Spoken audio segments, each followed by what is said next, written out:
سلام الغزالات، مرحبا بكم في فيديو جديد في القناة. اليوم ان شاء الله غادي نشارك معكم الابره ديال الزاج اللي جاوني عليها بزاف ديال التساؤلات.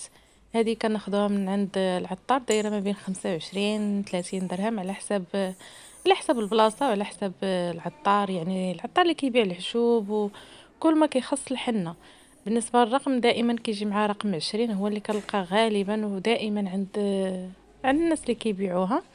كيكون طويل بحال هكا، انا الصراحه ما كيساعدنيش في الخدمه، يا اما كنهرسو على جوج، يا اما كنخدم براس اخر كنشريهم عند البنات في انستغرام ولا فيسبوك، كيكونوا كيتباعوا بزاف بوحدهم. كيبقى غير على حسب التوصيل، قلبي في المدينه ديالك اللي حداك.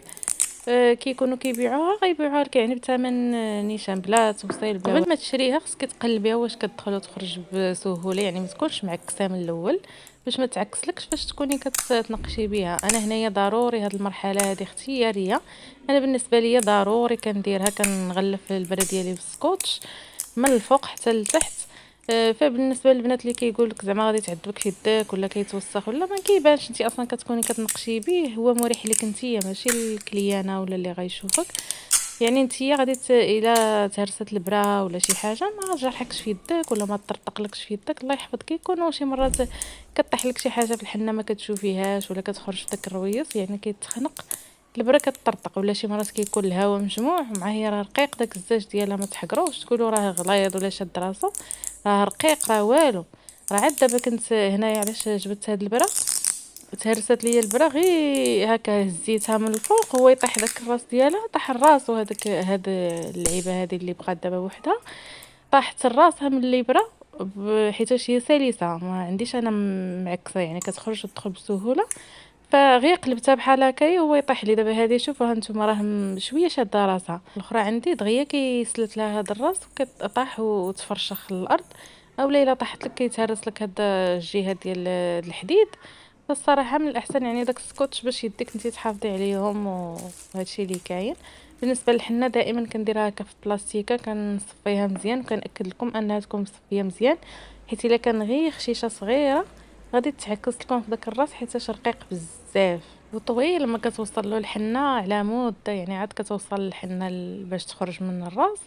فانا بالنسبه لي صراحه ما كنستعملوش، وهذه هي الطريقه باش تبقاو تعمروا الابره ديالكم. تكون ديك البلاستيكه ديري لها تقيبه غير صغيره اللي يدخل غير داك الراس ديال الحديد، صافي تبقاي تعمريها وديريها الطريقه هذه باش يخرج لك داك الهواء منها. لان لما درتيش هاد الطريقه كيبقى الهواء محتبس لداخل، وهو اللي كيسبب لك ان البره ديالك تطرطق لك من بعد. فهادو كانوا بعض النصائح يعني للبنات اللي يلا مبتدئات، اما المحترفات راهم عارفين شغلهم مزيان. هنايا كتشوفوا يعني ما كتجي الحنه فين تخرج على مده، لان داك الراس طويل بزاف ورقيق. هنا غادي نسرع لكم هاد النقشه، درتها لكم خفيفه ظريفه لان انا ما كنبغيش نخدم به الصراحه، كيعذبني.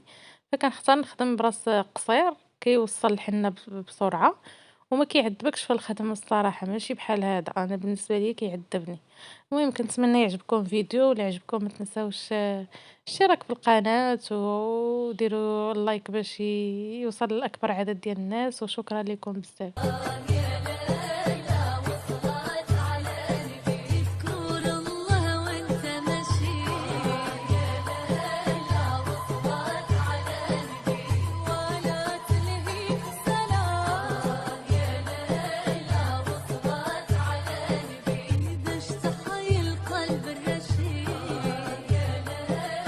باغي تعلمي النقش وما لقيتيش كيفاش ولا ما عرفتيش باش تبداي، اليوم وانا جبت لك واحد الوصفه سهله وبسيطه باش انك تعلمي النقش من الصفر، وان شاء الله تولي نقاشه محترفه عما قريب.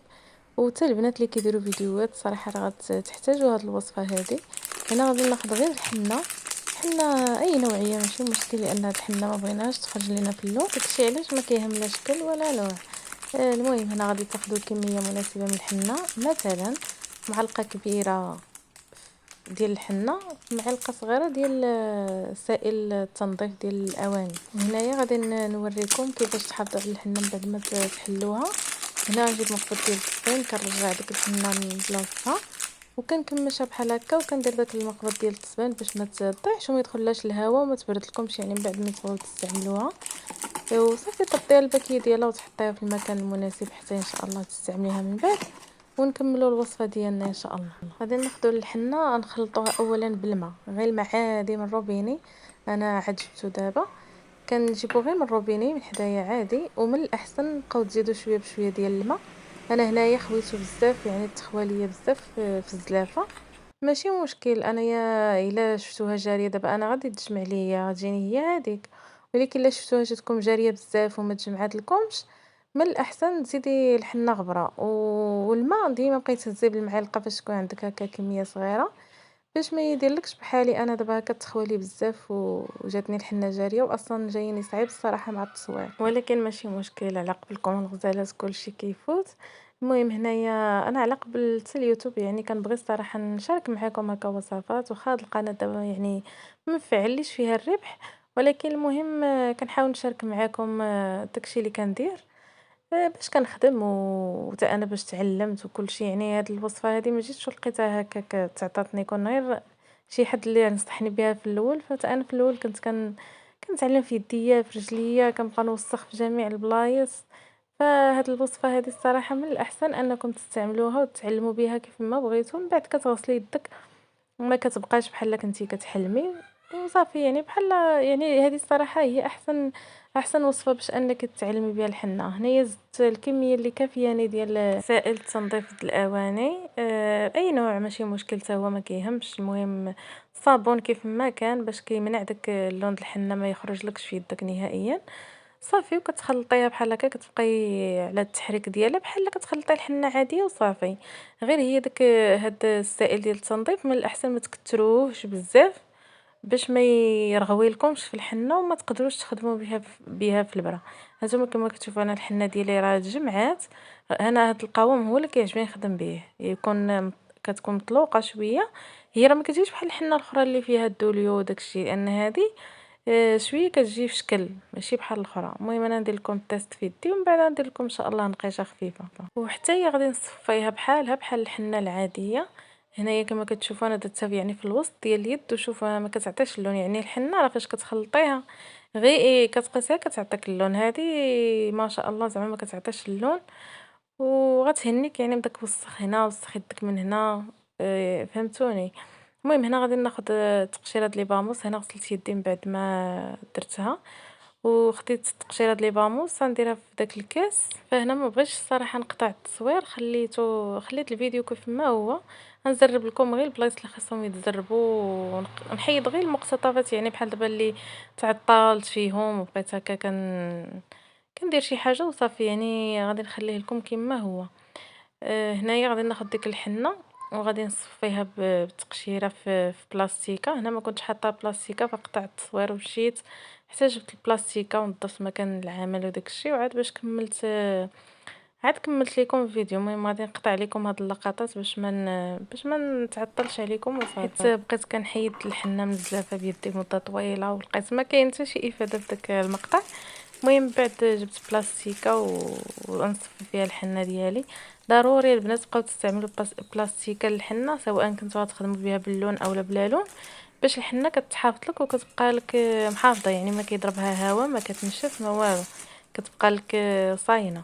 المهم تخلطوها هكا شويه، حيت غالبا فاش كتصفي الحنه كيهبط هذاك الاول الجاري بوحدو وكيبقى واحد شويه قاصح من الفوق. فاش كتخلطيها خلطيها باش كتندمج الحنه مع اختها اللي كانت من التحت. المهم هنا دائما انا كندير الحنه في بلاستيكه باش تبقى لي محافظه عليها. غنمشي نجيب عاوتاني البرا ونرجع معكم. هنايا جبت البرا ديالي، راكم كما عارفين كنقطع التصوير وكنمشي وكنرجع. فكدير غير واحد الثقب صغير اللي غيدخل غير داك الراس ديال الابره باش ما يدخلكمش كاع نهائيا الهواء الحنه وتضيع لكم، خصوصا اللي كنتو تخدموا بحال دابا هاد الايام د رمضان غتخدموا في الايام كلها وديك الشيء. يعني النهار كامل كتخدموا النهار وليل، فكتكون عندك الحنه محافظه في بلاستيكات بحال هكا. خلطي كميه كبيره وفرقيها على بلاستيكات صغيورين، وكل مره تجبدي وحيده تكملي ان شاء الله الحنه ديالك. المهم هنايا كما كتشوفي يعني كندير ضروري ديك العمليه ديال اخراج الهواء من الابره، ضروري باش ما تبقاش تعكل لك الحنه في الشوكه وتخنق ليك اولا تطرطق ولا شي حاجه. هنا غادي نزرب لكم النقيشه ان شاء الله، وباش تشوفوا في النهايه باش فاش نغسلها ان شاء الله.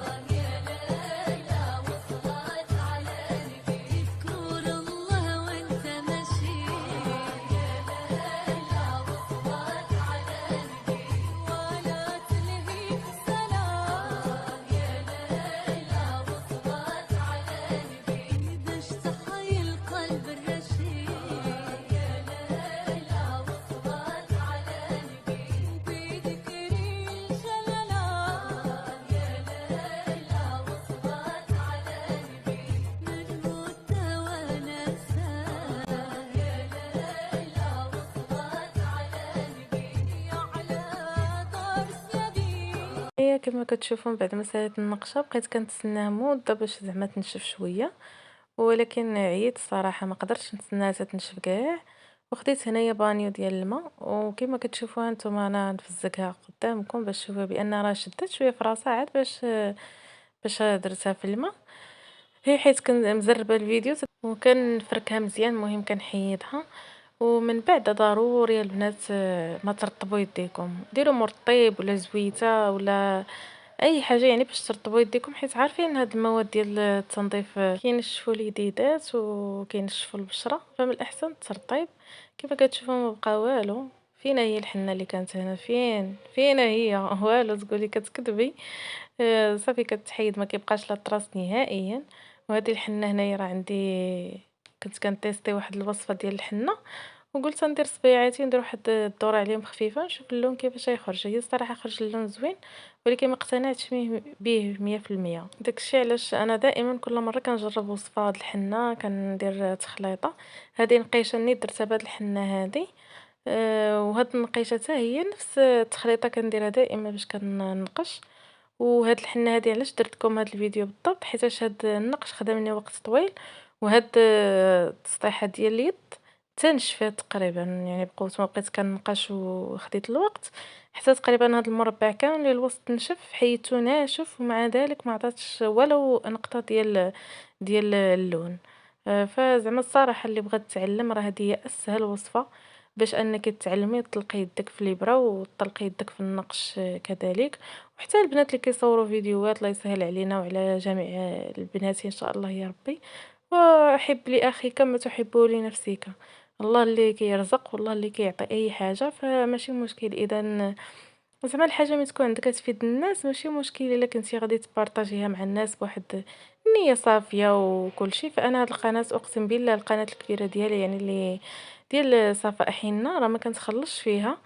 ويلاه دابا زعما كنعاود نجمع لها السوايع بحال من جديد باش ان شاء الله تفعل لي في الربح.